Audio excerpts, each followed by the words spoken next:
Évangile de Jésus-Christ selon saint Marc.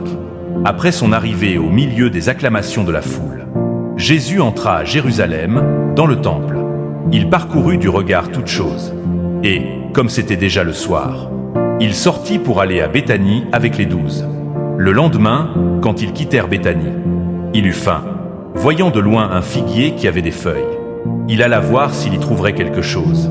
Mais, en s'approchant, il ne trouva que des feuilles, car ce n'était pas la saison des figues.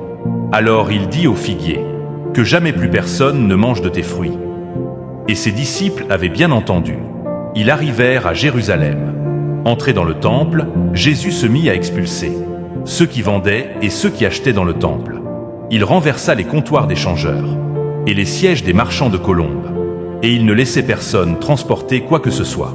À travers le temple, il enseignait et il déclarait aux gens, « L'Écriture ne dit-elle pas, « Ma maison sera appelée maison de prière pour toutes les nations, or vous en avez fait une caverne de bandits. » Apprenant cela, les grands prêtres et les scribes cherchaient comment le faire périr.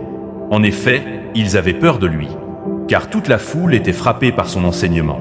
Et quand le soir tomba, Jésus et ses disciples s'en allèrent hors de la ville. Le lendemain matin, en passant, ils virent le figuier qui était desséché jusqu'aux racines.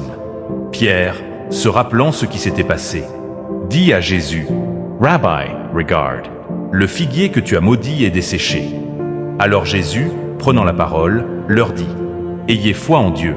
Amen, je vous le dis. Quiconque dira à cette montagne, « Enlève-toi de là, et va te jeter dans la mer. » S'il ne doute pas dans son cœur, mais s'il croit que ce qu'il dit arrivera, cela lui sera accordé. C'est pourquoi, je vous le dis, tout ce que vous demandez dans la prière, croyez que vous l'avez obtenu, et cela vous sera accordé.